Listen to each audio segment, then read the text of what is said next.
நமக்கு டெபாசிட் வேண்டாம் போச்சு. என்னது டெபாசிட் கூட வாங்கலையா?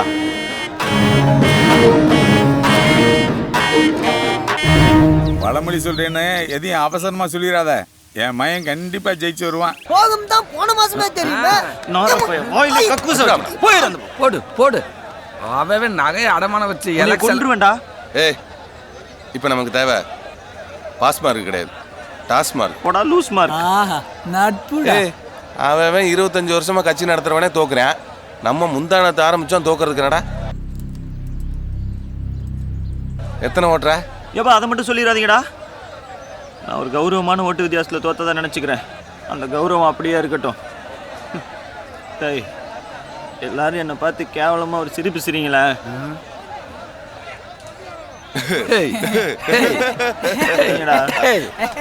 வீட்டில் சோறு போச்சு, எலெக்ஷன்னால பாப்பா போச்சு.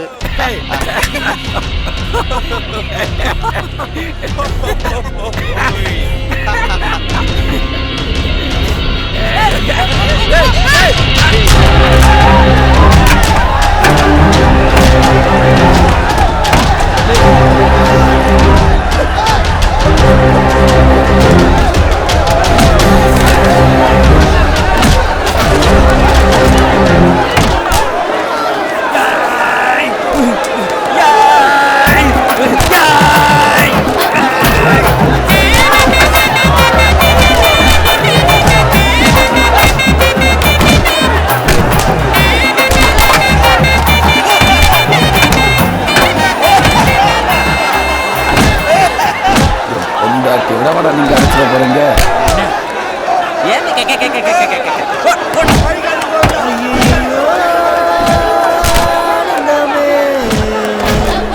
எக்ஸ்கியூஸ் மீ பிரதர், ஒரு நிமிஷம் வாங்க.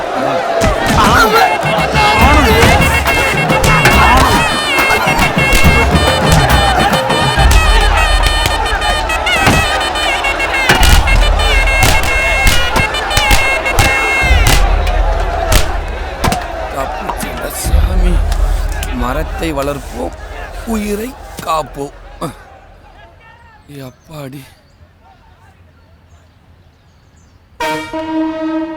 ஒன்னா ஊரு சுத்துறவங்க எல்லாம் நண்பன் இல்லடா. ஒன்னா சேர்ந்து உதவாங்கிறாங்கல்ல, அவன் தான்டா உண்மையான நண்பன். ஆமா. அப்ப ஒரு 1 hour அடிச்சிருப்பேன். இது எப்படா மாட்டி விட்டாங்க? அவங்க அடிச்ச அடியில உடம்பெல்லாம் ஏர்ல கை போச்சுடா.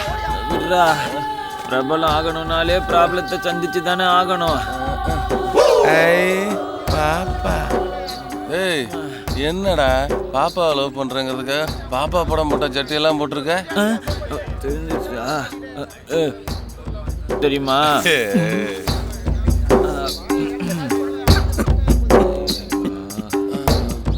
ஸ்டாப். யாருப்பா அது? இது உங்க காலரான்னு பாருங்க. என்ன தேடுறீங்க? கலவரத்துல காலில் சிக்கி இருந்துச்சு. குடுறா, கடுப்பா கிளப்பிக்கிட்டு. கலங்காதே ராசா, கலவரட்டும் போன பின்னே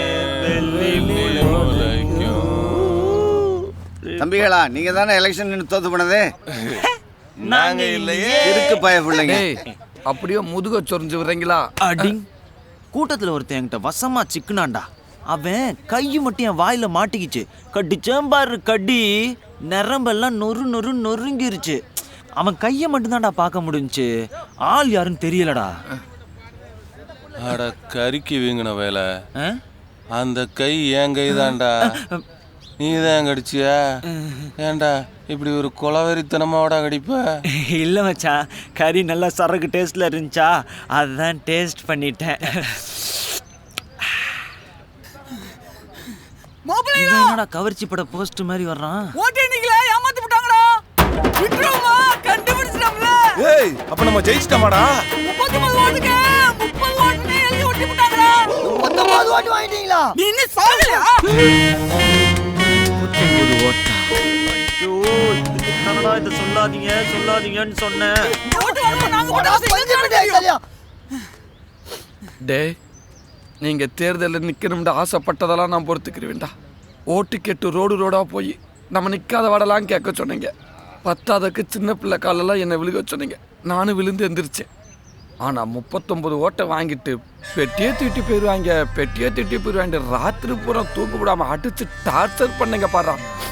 அதை மட்டும் என்னால் தாங்க முடியலடா. அது கூட பரவாயில்லடா, விடுறா. 39 ஓட்டை வாங்கிட்டு எங்களுக்கு ஓட்டு போட்டு வெற்றி பெற வைத்த மக்களுக்கு நன்றின்னு போஸ்ட் அடிச்சு அதை ரிசல்ட்டுக்கு முன்னாடியே ஓட்ட வச்சுங்க பாரு. ஏய், இதெல்லாம் அந்த ஆண்டவனுக்கே தாங்காதுடா. டேய் விடுறா, அடுத்த எலெக்ஷன்ல பாத்துக்கலாம்டா. டேய், இதுக்கப்புறம் தேர்தல் கமிஷன் எலெக்ஷன் அறிவிச்சாங்கன்னா பீகார் பக்கம் போயிருவேன். போய் செருப்பு தச்சு பழச்சுக்கிறவேன். விடுற, நம்ம ப்ளஸ் பாயிண்டே நம்ம மைனஸ் பாயிண்ட் தானே. உண்மையான அரசியல் தலைவர் காமராசர் என்ன சொல்லியிருக்காரு தெரியுமா? முடியும் என்று தெரிந்தால் முயற்சி எடு, முடியாது என்று தெரிந்தால் பயிற்சி எடு. பயிற்சி எடுப்போம். ஆனால் நம்ம மக்கள் என்னதான் படிச்சிருந்தாலும் எலெக்ஷன் வந்தால் கலெக்ஷன் எதிர்பார்க்குறாங்க.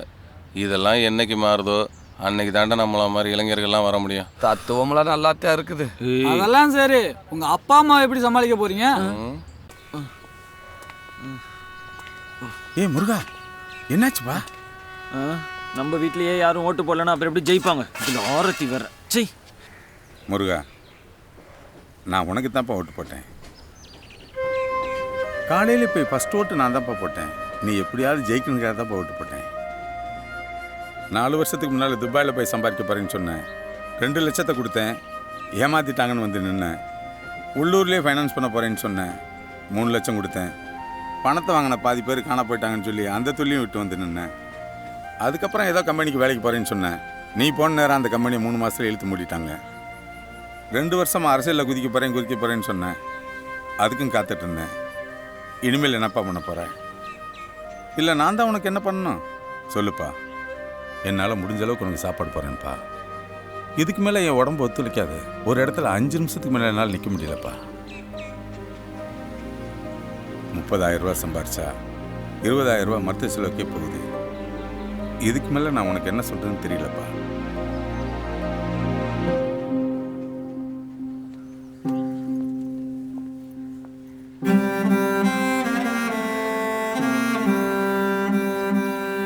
பார்த்து நடந்துக்கப்பா. அடுத்த எலெக்ஷன்ல நிச்சயமா ஜெயிப்பேன்.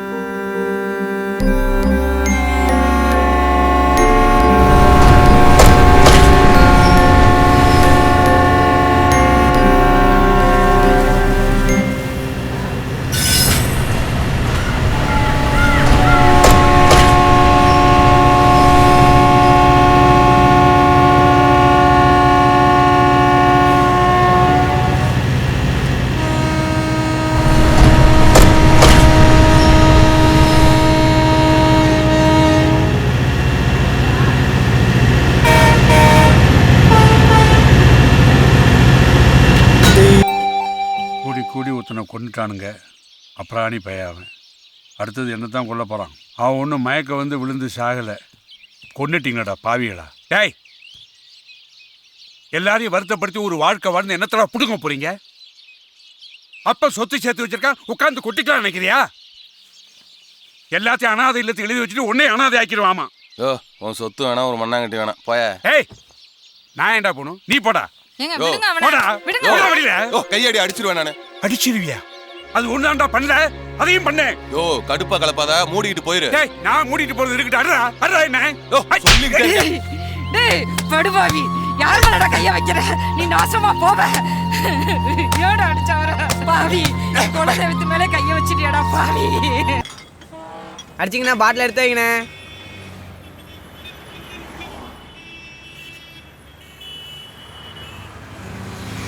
தம்பி, நாங்கள் எத்தனை நாள் உனக்கு பீர் பாட்டில் கொடுத்துருப்போம். நான் ஒரு காயலாங்கடை ஆரம்பிக்கலான்னு இருக்கேன். நீயும் உன் பசங்கள்லாம் சேர்ந்து பழைய எறும்பு பாட்டிலாம் எனக்கு போடுவீங்களா? போடுறோண்ணே. ஐயா, நீங்கள் தான் ஏன் பெரிய மனசு பண்ணி இந்த காலி பீர் பாட்டிலாம் எங்களுக்கு கிடைக்கிற மாதிரி பண்ணீங்கன்னா இதை வச்சு நாங்கள் பொழைச்சிக்குவோம் ஐயா. நல்லா எடுத்துக்கப்பா.